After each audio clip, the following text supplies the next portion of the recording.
Hi guys, it's May 4th. May the 4th be with you. And this week we're going to be doing a close read analyzing visual elements in literary texts. This is our 5th grade lesson for the week. And as I did this lesson last night, I just noticed that carefully reading the questions is a big part of being successful in the answers. I struggled with that a little bit. I must have been a little tired or hurrying through. And so I made a lot of mistakes when I was working on the lesson, and I'm hoping that this walkthrough will help you not make those mistakes as well. So a couple things that you need to know. I found that the read to understand, the first part was more challenging than the second part, but it is really important to help us be prepared for the graded portion, that read to analyze.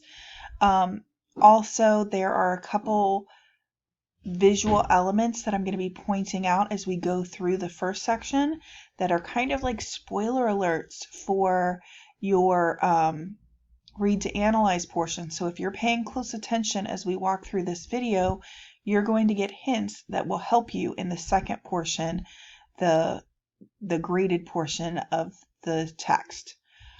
All right, so I'm on page 2, and we're just reading through the text, but one of the first spoilers I want to point out to you is in the first panel. This square with a picture in it is called a panel, and we've got the dialogue happening with white in little speech bubbles, and then we've also got kind of like a narrator happening in the yellow squares. So in this picture, in this image in the first panel, we're able to see the captain, who looks a little creepy.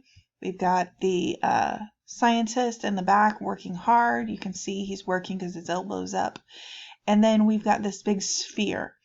And everything that you're reading mentions the sphere, but it doesn't ever tell you how big it is. It is much larger than the scientist. Part of the reason they put the scientist back beside it is so that you can compare the scientist's size to the sphere's size. That's an important thing that is included in this image that's not included in the text. So as we go through this, I just want to say I'm not going to be answering every question with you. For example, the first question on this page, where is he planning to go? If you just listen to the text, you're going to know right away where Elstead is planning to go. In fact, it's even in the introduction to the lesson. I'm going to focus on the questions that are tricky or the material that I feel like is challenging. So as we go through this, I'm going to leave certain questions up to you. And if that's the case, and you're struggling, then you need to go back and reread because the answers are right there in the text. Okay, so this question was one I had trouble with last night when I was working through the lesson. It is not because it's hard, it's because I wasn't paying attention to the wording in the question. I thought it was saying why is that dangerous that there's pressure in the sphere? But the question really says, explain why there will be pressure in the sphere. So I clicked, it'll crack the sphere like an eggshell because that's why he's concerned. But instead, the reason why there's pressure is because he's 5 miles down. 5 miles down is why there's pressure. So don't assume you know what the question is saying. Really listen to and read the question, and that'll help you. Also, I'm going to go ahead and let this roll through while we're talking. She's going to talk about what pressure is for water pressure. And so the idea is that all of those little molecules of water, they don't weigh a lot, but together they do. And so 5 miles of water is going to press down on this sphere. And so the statement is, it'll crack the sphere like an eggshell. What does he mean by that? And we're still talking in this portion about pressure. So you need to give an answer that relates to pressure. The weight of water is the pressure, and that's actually what she says up in this part. Cold temperatures, that doesn't have to do with pressure, and speed, that does not have to do with pressure. So the best answer is the weight of the water. So as we get ready to go to the second half of page 2, I want to focus on one word that's going to come up later. Again, this is a spoiler alert. And it's going to ask you about the word buoyant. So the image for buoyant is supposed to help you understand. We've got a sphere and we've got a water line, and you can see that the sphere is mostly out of the water. It's sitting in the water, but it's not sinking. So buoyant means it just floats. So a real world example would be if you have a ball and you take it to the pool, if you push the ball down with your hand, it's going to pop back up as soon as you take your hand away. Even if you swim that ball all the way to the bottom of the pool, as soon as you let go of the ball, it's going to pop back up to the surface. That ball is buoyant, and so the same thing is true of this sphere. It's got a bunch of air in it, just like a ball, and so it wants to stay on the surface, and it would just pop back up whenever the pressure to pull it down is taken away. So I just wanted you to have that information in your experience for when we go to the next section. So now we're on the question for the second part of page 2. And this has tricked me every time I've gone through it. So it's asking about why the weight is attached. And for me, I would say without it, my craft would just float on the surface. That's why. If you click this, she's going to let you know, no, that's what's going to happen if you don't attach it. We want to know what will happen if you attach it. That's the why that they're looking for. So I'm using a heavy weight to drag the sphere to the bottom. So why are we using a heavy weight to drag the sphere to the bottom? That's going to be your first answer choice. And then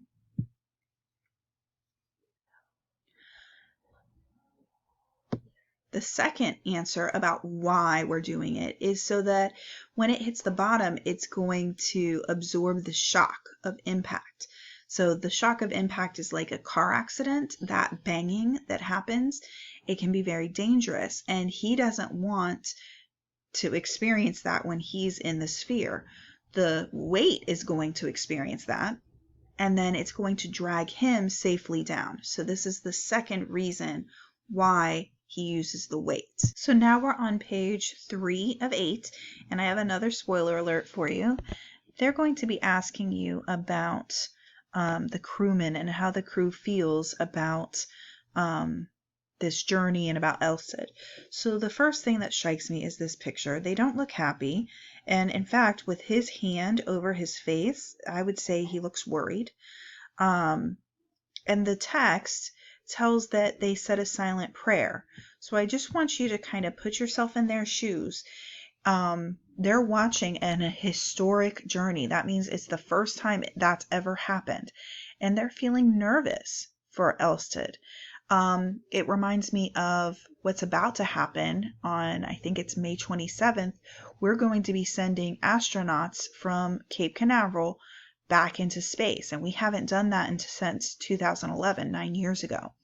So a lot of people are going to be feeling this way, excited to be part of seeing astronauts go back into space, but also nervous. And I'm betting that many people will be saying silent prayers that this will go well and that it will be successful, that the astronauts will be safe as they watch the shuttle. I don't know if it's going to be called a shuttle, but that's my best word, go up into space. Okay, so this question talks about historic, and that means, that it could be put in history books. History books focus on the first time or something that's special about a time. They don't write in history books about the 3027th time that you went down to the bottom of the ocean and nothing particularly exciting happened. So historical means the first ever journey. This second question on page 3 is asking, how do you know a lot of time has passed? There's 2 sentences in here that talks about time. A half hour came and went, and the sun rose high in the sky and then sank toward evening. Okay, so both those sentences are possible answers. But the first one, a half hour came and went, that could mean that it took, instead of 30 minutes, 35 or 45 minutes. That's not a lot of time compared to just 30 minutes.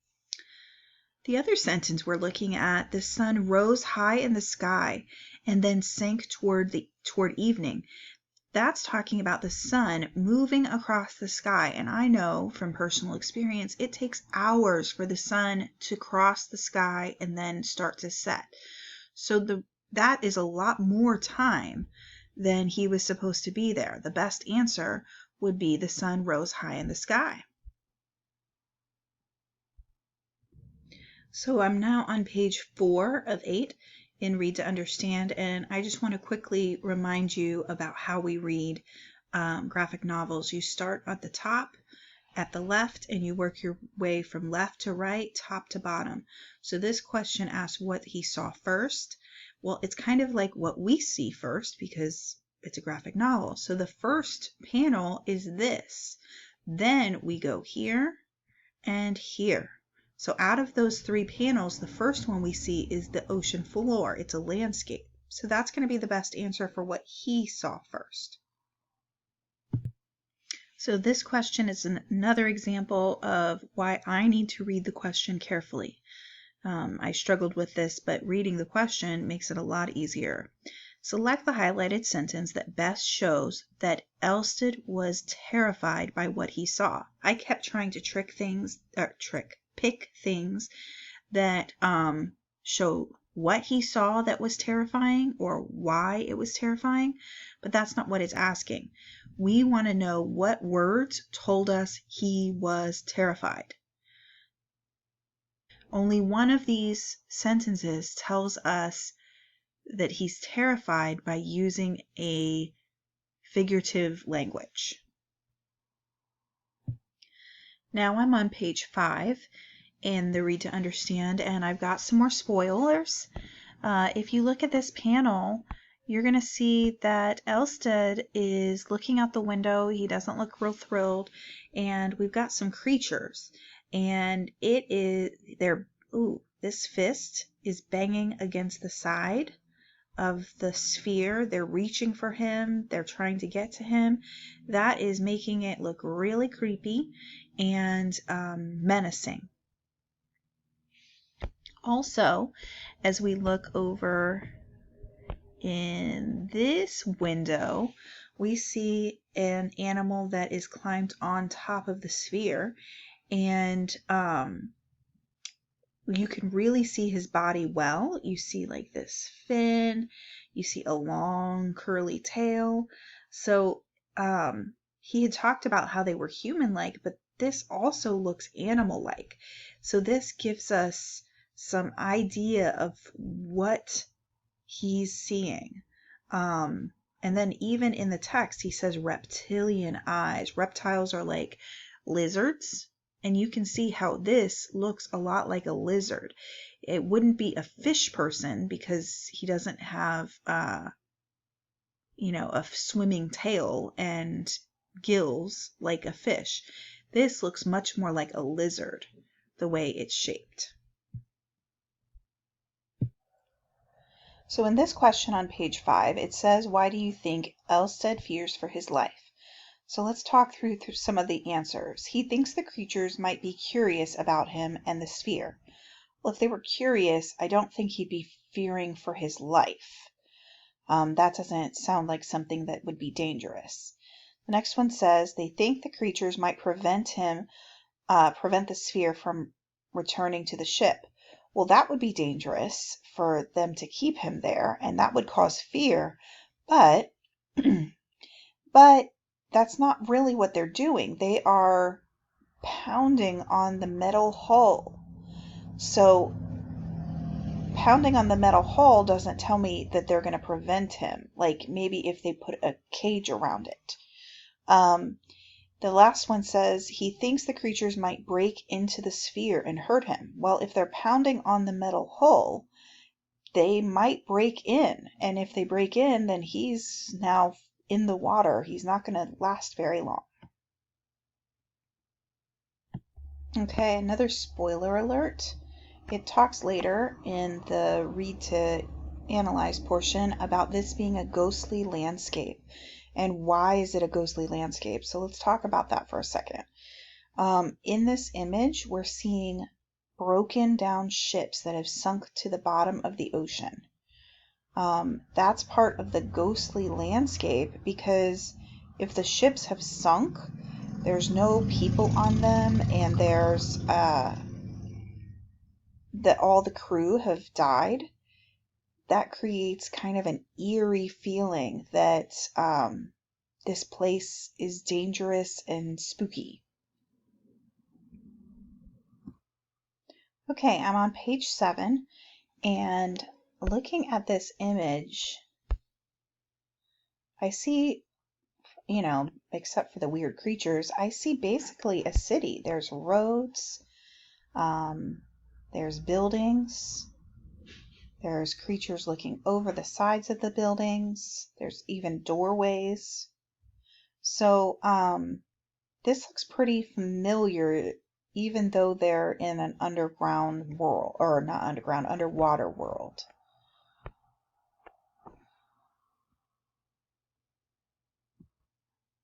So answering this question on page 7, it says select the highlighted text that best supports the idea that the city is mysterious and odd. Okay, so the whole place had an eerie glow like drowned moonlight. Eerie means kind of creepy and strange, so that might be the answer.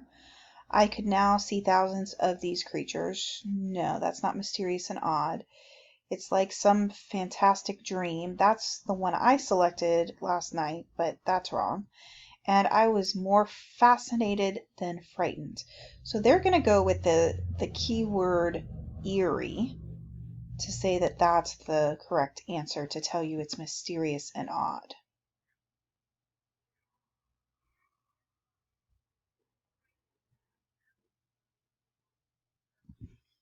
Okay, so another hint for later. The text in this section says, I believe it was a cathedral of some kind. So the word cathedral is like a fancy church. That's going to be important for you to answer a question later, because a cathedral is a place where things are worshipped, and they're bringing him to this building. To go along with this, the first section of this says, my sphere was placed on a broad pedestal. I must have appeared to them as a gift from a god, sent through their watery sky. Okay, so they have set him on a pedestal in this cathedral-like place. So it looks to him like he's about to be worshipped as a gift. Now, he's saying to them, cut the rope. And I want to point out to you something that he doesn't know, but that the illustrator is telling us. He faints, or he feels faint and gets dizzy, but this is like part of the pedestal. So did they actually cut the rope on purpose?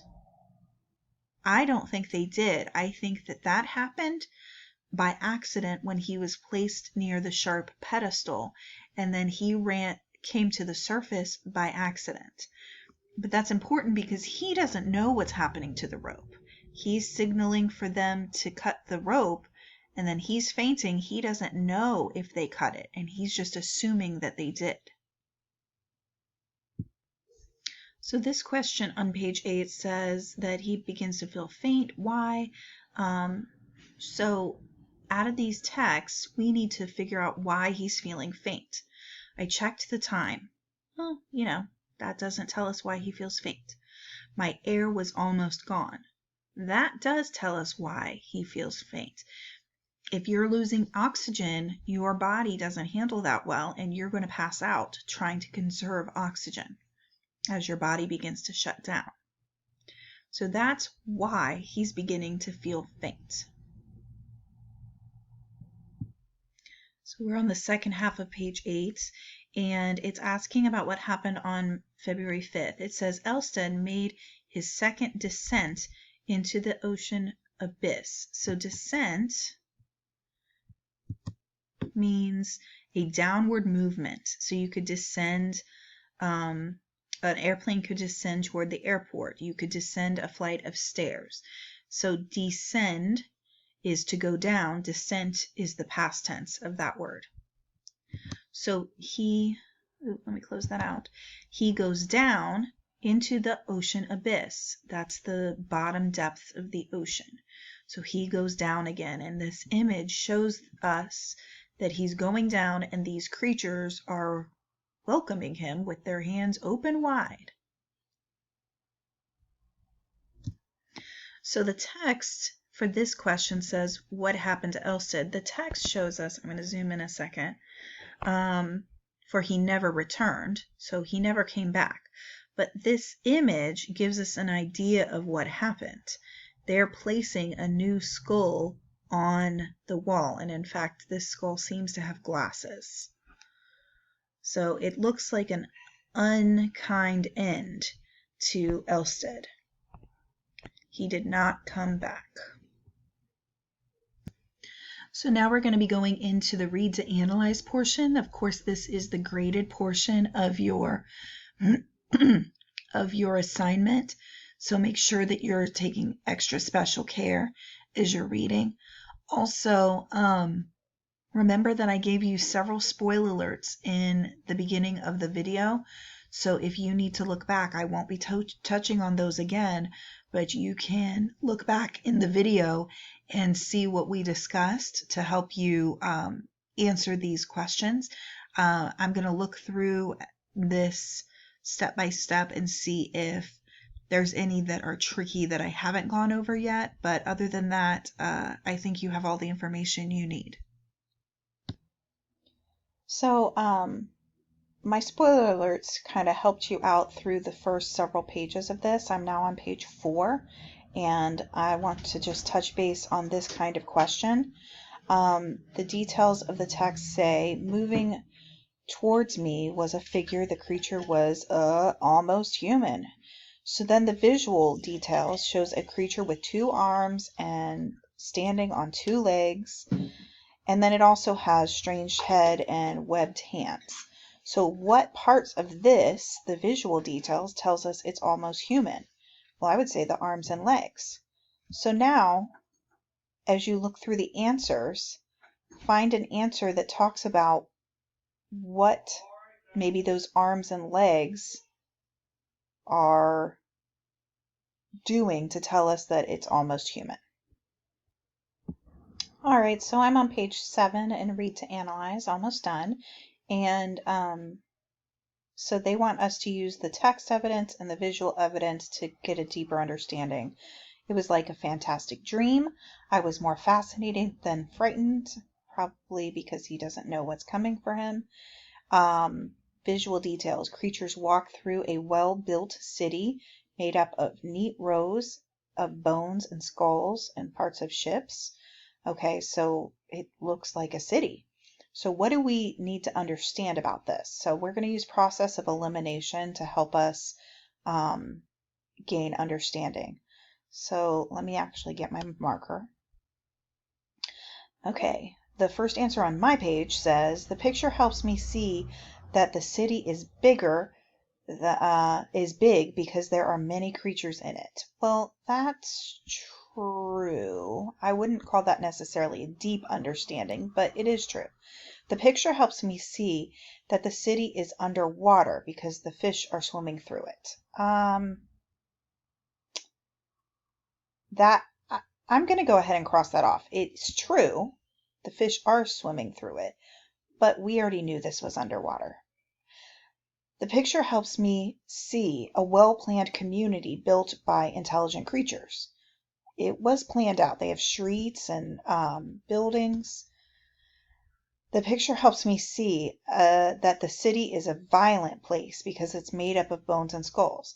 Well, as we look, I'm actually going to take this away for a second. As we look at the image, it doesn't look like a violent place. There's fish swimming and people walking on the streets, or creatures walking on the streets. So that doesn't actually give us a violent feeling. So the two possible answer choices would be that it's a big city and that it's built by intelligent creatures. And I would say that between those two, the deeper understanding that's more important would be this one. The picture helps me see a well-planned community. Just keep in mind that my answers are not necessarily in your order, so don't just click the third one because that's what I clicked. Click whichever one talks about a well-planned community built by intelligent creatures. So I'm on page 8 of 8, and I think this question is probably the hardest one in this assignment. It's kind of vague, and so it's a challenge. Which statement is true about the 4 panels on this page? Okay, so we're going to talk through it. The first one says they reveal the theme of the story, the message the author wants us to get.